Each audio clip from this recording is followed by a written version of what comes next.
मरियम नवाज साहिबा पहले दिन से बड़ी एक्टिव नजर आ रही है, तो क्या वो इसी रिदम के साथ जब तक गवर्नमेंट का टर्न्योवर होगा तब तक इसी रिदम के साथ चलेंगी? मैं कहता हूँ ये बर्फ रफ्तार है, शहबाज मीर से भी ज्यादा वो आगे निकलती है। शहबाज मीर मशहूर थी पंजाब में, अब उन्होंने अपनी जगह से ज्यादा ये बर्फ रफ्तारी का सहारा दिया है। अस्सलाम वालेकुम, आप देख रहे हैं एडिटोरियलिज्म और मेरे साथ मौजूद है सीनियर सहाफी नईम मुस्तफ़ा साहब। नईम साहब, ये बताइएगा कि हुकूमत साजी भी हो गई, नए वज़ीर आज़म का इंतखाब भी हो गया, अब आप किस तरह देख रहे हैं कि हुकूमत को किन किन चैलेंजेस का सामना करना पड़ेगा और क्या क्या तब्दीलियां मुतवक्का है?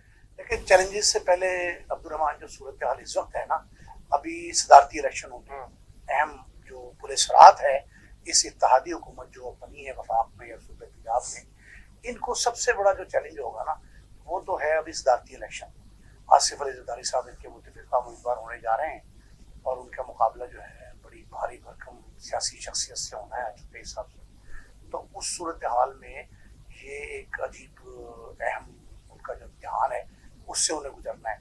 लेकिन उससे पहले आप ये देखें कि जिस सूरत हाल का सामना इस वक्त है वो सबसे अहम मुआशी मसला है, और मुआशी मसला इस किस्म का है कि एक तरफ गिरानी है, एक तरफ IMF का, वर्ल्ड बैंक का, आलमी मालियाती इदारे उनका दबाव है, और तीसरी तरफ जो है वो पिसे हुए अवाम हैं जिनका गैज़ो गज़ब जो है ना वो किसी वक्त भी उभर कर सामने आ सकता है। साहब, जब IMF का ये दबाव होगा गवर्नमेंट पे, तो आपको क्या लगता है ये गवर्नमेंट अवाम को किसी किस्म का कोई रिलीफ दे सकती है? देखिए, यही इम्तिहान है ना, अगर रिलीफ नहीं दिया इस दफा अवाम को, अब देखें सूबा, वफाक, पर्सनैलिटीज, जमातें ये मैटर नहीं करती, अब मैटर करती है कि अवाम के साथ मिल के उनके मसाइल का हल कौन पेश करता है और फौरी करता है। ये नहीं है कि लोग मजीद अगले इलेक्शन का इंतजार करेंगे। ये जो 8 फरवरी के इलेक्शन के नताइज बता रहे हैं वो पैगाम है हुक्मरानों के लिए कि अगर उन्होंने किसी जगह पे भी अवामी मसाइल को दूसरे दर्जे की तरजीह दी तो वो अवामी गैज़ो गज़ब का सामना करना पड़ेगा कि रे रब्दना जो पंजाबी में कहते हैं ना, वो सूरत हाल होगी। लेकिन अब जो करंट सूरत हाल है उसमें खैबर पख्तूनख्वा में हुकूमत बन गई है तीसरी बार, ये हैट्रिक मुकम्मल कर ली है पाकिस्तान तहरीक इंसाफ ने, वहाँ तीसरी बार हुकूमत कंसेक्टिव आई है। जो अली अमीन गंडापुर साहब हैं वज़ीर आला बने हैं, आज उन्होंने इमरान खान साहब से डाला जेल में, मुलाकात भी अभी कर ली है, वहाँ पहुँच गए थे, वो मुलाकात होने वाली है, मेरा ख्याल हमारा प्रोग्राम होने जाएगा तो मुलाकात हो चुकी होगी। तो वो पूरे प्रोटोकॉल के साथ वहाँ जेल पहुँचे, वजारत आला का पूरा प्रोटोकॉल था, गाड़ियाँ थी, ताम झाम सारा जितना है उसके साथ वो, और इसी प्रोटोकॉल के साथ वो सुना जेल के अंदर तक गए हैं। तो ऐसी सूरत हाल में जो है ना, अगर वहाँ हुकूमत PTI की होगी, वफाक से उनकी क्या बनेगी? बाकी सूबों से देखे ना, बैन सूबाई राब्ता कमेटी है और ये कॉमन जो इंटरेस्ट की तंजीम है। लेकिन अली अमीन गुंडापुर के बारे में ये खबरें भी गर्दिश कर रही थी और निजी चैनल पे चल रहा था कि गंडापुर साहब कह रहे हैं कि जो वफाक की गवर्नमेंट है हम उनसे राब्ते में रहेंगे, यानी कि कहीं ना कहीं ये इशारा था कि वफाक से राब्ते में वो रहेंगे। जाहिर है वफाक से उन्होंने इमदाद लेनी, रॉयल्टी खासकर जो ये डिस्ट्रीब्यूशन कंपनीज हैं, वापडा के बाद जो बनी है कंपनीज, उनकी रॉयल्टी भी वहाँ देते हैं, सुई गैस की रॉयल्टी भी है, और वो और बहुत सी डिमांड कर रहे हैं खैबर वाले।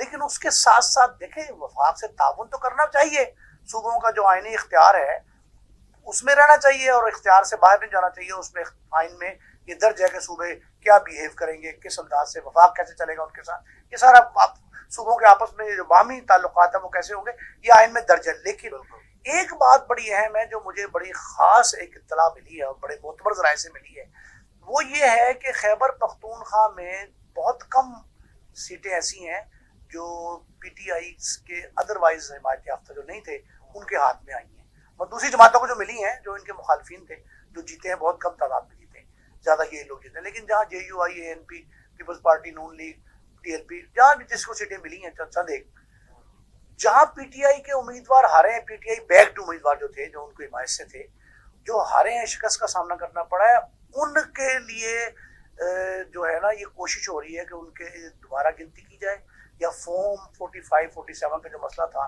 पूरे पाकिस्तान में फैला, पंजाब में खासकर, वफाक में भी था, तो उनका मुवाजना जो है ना वो उसका आगाज खैबर से किया जा रहा है। KPK में वो जो गवर्नमेंट है, सूबाई हुकूमत, जो गंडापुर साहब आज मुलाकात के बाद इसका फैसला होना है इस बात का, और गालिब इम्कान है कि ये फैसला हो जाएगा कि खैबर के जो PTI जहाँ जहाँ शिकस्त खा गए उनके उम्मीदवार, उनके फॉर्म 45 के जरिए, फॉर्म 47 को आरओज को बुलाया जाएगा, जो रिटर्निंग अफसर से उनको बुला के, ज़ाहिर है वो तो हुकूमत वहाँ कर सकती है ना, तो उनका मुतालबा तस्लीम कर लेगी, असम्बली में करारदाद आ जाएगी और करारदाद के जरिए जो है ना वो एक कमेटी बन सकती है, JIT बन सकती है, और वो लोकल अदलिया जो है उसमें जा सकते हैं। वहाँ की जो हाई कोर्ट है पेशावर की, उससे खासा रिलीफ मिलता रहा है। अली अमीन गंडापुर साहब को जो है वो जो उनको हिफाजती जमानत दी थी वो भी इसी पेशावर हाई कोर्ट से मिली है।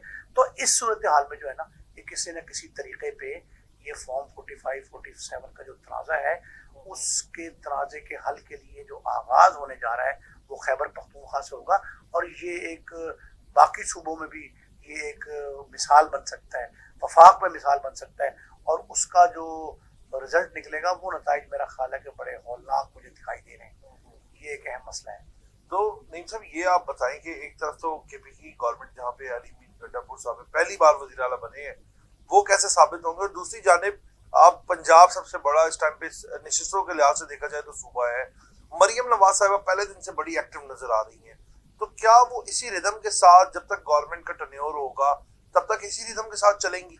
देखिए, पहला सवाल है आपका गंडापुर साहब के बारे में। गंडापुर साहब के बारे में आप एक बात ज़हन में रखें कि उन्होंने जो JUIFA के सरबराह है मौलाना फजल रहमान साहब, बड़ी कदावर सियासी शख्सियत हैं और सिर्फ पाकिस्तान में नहीं वो आलमगीर शोहरत के हामिल हैं। उनको शिकस्त दी है कौमी असम्बली में, ठीक है कौमी असम्बली की नशिस्त तो छोड़ दी उन्होंने अली अमीन साहब ने, लेकिन वो जीते तो वहाँ से थे ना उनके मुकाबले, सूबाई सीट भी जीते, दोनों सीटें अब सूबे में वज़ीर आला बन गए। एक उनके बारे में ज़हन में रखें कि वो इमरान खान के मोतबर तरीन साथी हैं और बड़े देरीना रफीक़-ए-कार हैं। इमरान खान को उन पर भरपूर एतमाद है, पार्टी के अंदर यानी PTI के अंदर और बाहर खासे इम्तिहानात का सामना था उनको।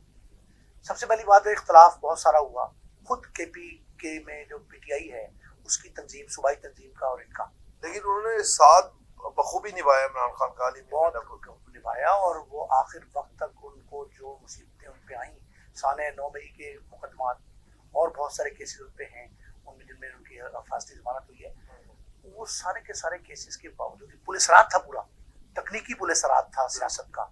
ये तकनीकी पुलिस रात उन्होंने अबूर किया और अबूर करके आज इमरान खान से मिलने गए और काबीना की तश्कील भी फाइनल करेंगे। बशीर और मामलीन का तकर्रुर जो है वो भी उनकी मुशावरत से करेंगे। इमरान खान का जो एतमाद है वो उस पर पूरा उतरेंगे, और मेरा ख्याल है कि वहाँ PTI गुड गवर्नेंस कर रही है, तो 2 कंसेक्टिव साल जीती, तीसरे साल फिर जीत गई।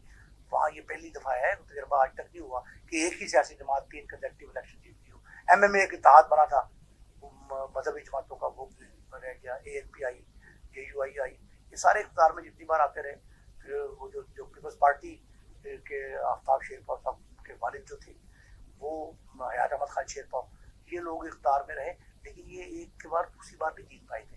ये तीसरी बार कंसेक्टिव PTI के लोग जीते हैं, और मेरा ख्याल ये है कि जो जीते हैं अब उनके साथ जो हो रहा है, जो डिलीवरी उनकी होगी वो तो ठीक होगी। लेकिन as far as Punjab is concern, तो जो मरियम नवाज का पहला तजर्बा है क्योंकि पाकिस्तान के किसी सूबाई वज़ीर आला के तौर पे, ये वज़ारत आला जो है ना ये उनसे कुछ तकाजे करती है, कुछ ये इलेक्शन जो था उसके रिजल्ट्स का पैगाम भी है उनको कि जी अगर गुड गवर्नेंस, अवामी मसाइल का हल और जनरली पब्लिक को एड्रेस ना कर सकी तो उनके लिए नहीं, मुस्लिम लीग नून के लिए जो है ना वो पंजाब में अरसा याद ना हो सकता है। तो इसलिए ऐसे में मरियम नवाज ने जो बड़ी बर्क रफ्तारी, मैं कहता हूँ ये बर्क रफ्तारी है, शहबाज स्पीड से भी ज़्यादा वो आगे निकल गई है। शहबाज स्पीड मशहूर थी पंजाब में, अब उन्होंने अपने चचा की स्पीड से ज़्यादा ये जो बर्क रफ्तारी का सहारा लिया है। उसकी वजह ये है कि वो चाहती हैं फौरी इंसाफ दिया जाए। अभी रमज़ान सर पे, अगर इस रमज़ान में वो, पहली बात ये है जो रमज़ान से पहले हम लोग बदबख्ती का शिकार हैं कि हमारे ताजर और कारोबारी हज़रात जो हैं वो महंगाई कर देते हैं, खुद साख्ता महंगाई जो करते हैं, उनकी खुद साख्ता महंगाई से बचने के लिए अगर कुछ उन्होंने न किया और इनको ना कोई सख्ती से प्राइस कंट्रोल कमेटी उन्होंने फाल की है, प्राइस कंट्रोल मजिस्ट्रेट सड़कों पे निकालें, अगर उनके ज़रिए महंगाई कंट्रोल न की, और न सिर्फ ये कंट्रोल न की बल्कि मैं नहीं समझता ये किस तरह की मंतक दी गई है कि जो यूटिलिटी स्टोर पे जो है वो पैकेज कोई नहीं दिया सस्ता रमज़ान पैकेज। तो अब उनको चाहिए कि ये असल कीमतें जो हैं यूटिलिटी स्टोर पे, बाज़ चीज़ें नाकिस और गैर मयारी भी हैं। सरकार देखिए वफाक के तहत चल रहे हैं, वो वफाक के तहत चलने वाला इदारा जो है اس میں چیزیں ناقص بھی ہیں، غیر معیاری بھی ہیں، مہنگی بھی ہیں. بالکل. تو وہ تو کم از کم مارکیٹ فارمولا جو ہے نا، اوپن مارکیٹ نہیں، پرائس کنٹرول مجسٹریسی فارمولا جو ہے اس کے تحت تھوڑا سا جو ہے نا یہ وہاں گرانی کم کریں، مہنگائی جو اضافی ہے وہ کم کریں، خصوصی پیکج دیں. اور یہ جو راشن سونا تیار ہو رہا ہے، لاہور کی ساری انتظامیہ جو ہے وہ رمضان پیکج تیار کر رہی ہے. ہاں اس میں بھی ایک عبدالرحمان ایک مسئلہ آ رہا ہے. ابھی یہ کہا گیا ہے کہ جی وہ اس پہ آٹے کا تھیلے جو ہے ان پہ نواز شریف صاحب کی تصویر ہے. میرا خیال ہے کہ ہم یہ تشہیری مہم چلانے کی بجائے نا، کسی کی تصویر بھی، میں بھی چاہتا ہوں کہ میری تصویر آئے تو مجھے بھی منع کر دیں. تو جس کسی کی بھی تصویر آ رہی ہے، تصویر کشی کو ختم کر کے، تشہیری مہم کو ختم کر کے یہ عوامی جمہوری مہم چلائی جائے. اور ہم جو یہ کرتے ہیں نا کہ جی معاشی، یہ کہتے ہیں جی کہ آپ میثاق معیشت کر لیں. جی جی. آپ میثاق جمہور کریں، میثاق معیشت نہ کریں. میثاق جمہوریت کی بجائے میثاق جمہور کریں. عوام کی نبض پہ ہاتھ رکھیں اور ان کو دیکھیں کیا تکالیف ہیں، ان کے امراض کا علاج کیا جائے. تب مریم نواز صاحبہ جو ہے کامیاب ہو سکتی ہیں. ہم بڑے اس معاملے میں جو ہے نا یہ سمجھتے ہیں، پر امید ہیں کہ وہ کامیاب ہوں گی، اور انہیں ہونا بھی چاہیے. ایک اچھا تجربہ ہے اور ایک خاتون کا تجربہ. ابھی دیکھیں نا، اب کل پرسوں جو ہے وہ عالمی یوم خواتین ہے، تو اس پہ چاہیے کہ وہ اس پہ کوئی ایسا اعلان کر جائیں جو عالمی یوم خواتین پہ، کہ خاتون وزیر اعلیٰ نے کہ یہ اعلان کر دیا. تو اس میں عوام کے ریلیف کا جو ہے نا کچھ خیال رکھنا چاہیے. اور وہ لوگ جو بیچارے 2 وقت کی روٹی جو ہے روکھی سوکھی کھانے پہ مجبور ہیں، یا ان کی رسائی سے دور ہو گئی ہے روٹی، ان کے لیے، اور جن کے لیے بالخصوص یہ سحری افطاری کے مسائل جو آ رہے ہیں ان میں خاص کر. ویسے تو سارا سال ہم لوگ جو ہے ہفتہ مناتے ہیں مہنگائی سے جان چھڑانے کا ہفتہ. ہمیں چاہیے کہ ایک ہفتہ مہنگائی کا منائیں اور باقی سال پورا جو ہے نا وہ مہنگائی سے جان چھوڑنے کا منائیں، تب یہ رزلٹ اچھا آ سکتا ہے. بہت شکریہ آپ کا نعیم صاحب. جیسے کہ نعیم مصطفیٰ صاحب ہمارے ساتھ موجود تھے اور انہوں نے بتایا کہ کس طرح سے اس ٹائم پہ جو ہے وہ حکومت. اچھا، قومی اسمبلی کی ایک بڑی ڈیولپمنٹ ہوئی آج، پتہ نہیں آپ کی نظر سے گزری ہے ابھی کہ نہیں. مجھے پتہ یہ لگا ہے کہ وہاں ایک قرارداد جمع کرائی ہے سنی اتحاد کونسل، جو پلیٹ فارم ہے پی ٹی آئی کے منتخب اراکین اسمبلی کا. اس پلیٹ فارم سے متفقہ طور پہ قرارداد جمع ہوئی ہے، اور اس میں کہا گیا ہے کہ عمران خان صاحب بانی پی ٹی آئی جو ہیں، ڈاکٹر یاسمین راشد چودھری، پرویز الہی، ایون ہمارے ساتھی دونوں جو اسد طور اور ریاض خان جو ہیں، ان کی رہائی کا مطالبہ بھی کیا گیا اس قرارداد کے ذریعے. اور یہ بھی کہا گیا ہے کہ یہ مقدمات سیاسی ہیں، جعلی ہیں. جعلی کا لفظ لکھا ہوا ہے کہ میں نے قرارداد پڑھی ہے وہ، کہ جعلی مقدمات ہیں، ان مقدمات واپس لیے جائیں اور ان سب کو جو ہے رہا کیا جائے. یہ بڑی اہم قرارداد ہے، اس پہ میرا خیال ابھی بحث کی اجازت ملنی ہے. یہ اجلاس جب اگلا شروع ہوگا 8 یا 9 تاریخ کو، تو میرا خیال ہے کہ اس میں پھر جو ہے وہ اجلاس کی کاروائی میں یہ بحث زیر بحث آئے گی قرارداد. یہ سنی اتحاد کونسل یعنی عمران خان صاحب کی جو پاکستان تحریک انصاف ہے وہ، اور باقی جماعتیں ان کے ساتھ بھی ایک دو جماعتیں ہیں، ان ساروں کی متفقہ قرارداد ہے. اس میں بحث کے دوران جو ہے نا وہ ایک ایوان میں عجیب طرح کی صورتحال ہوگی. 2 دن پہلے جو تھے اس میں تو مچھلی منڈی بنا رہا ایوان، شور شرابہ بہت تھا. عمران خان صاحب کے ساتھی جو ہیں انہوں نے بلاول بھٹو زرداری، میاں شہباز شریف، میاں نواز شریف کی آمد، ان کی تقاریر، ان پہ بڑا شور شرابہ کیا تھا. اب مجھے لگتا ہے کہ یہ قرارداد جو ہے نا یہ ایک بہت بڑے شور شرابے کا باعث بن سکتی ہے. بہت شکریہ آپ کا نعیم صاحب. جیسے کہ نعیم صاحب نے ہمیں بتایا کہ جس طرح سے قومی اسمبلی میں آج قرارداد بھی پیش کی گئی اور جس طرح حکومتیں بنتی جا رہی ہیں، پنجاب کے ساتھ ساتھ باقی 3 وزراء اعلیٰ کو بھی چاہیے کہ وہ اس بار اپنی عوام کو کچھ نہ کچھ ڈلیور کریں، یعنی کہ جو ان کے بنیادی حقوق ہیں وہ فراہم کیے جائیں. اور بالکل جس طرح اس بار 8 فروری کا الیکشن ہوا اور عوام نے اپنے ووٹ کی طاقت سے بتایا کہ عوام جو چاہے وہ فیصلہ کروا سکتی ہے، تو اب سیاستدانوں کو چاہیے کہ حکومت میں آنے کے بعد اب اپنی عوام کو ڈلیور کریں، عوام کو کر کے بتائیں، تاکہ دوبارہ بھی عوام انہی لوگوں کا انتخاب کرے. اور جو ہمارے ملک میں مسائل ہیں، معاشی مسائل ہیں، غربت ہے، ان سب سے ہمارا ملک جو ہے وہ باہر نکلتا جائے. اسی کے ساتھ اپنے میزبان کو اجازت دیں. آپ سے پھر ملاقات کریں گے ہم لوگ نئے پروگرام کے ساتھ. تب تک کے لیے اللہ نے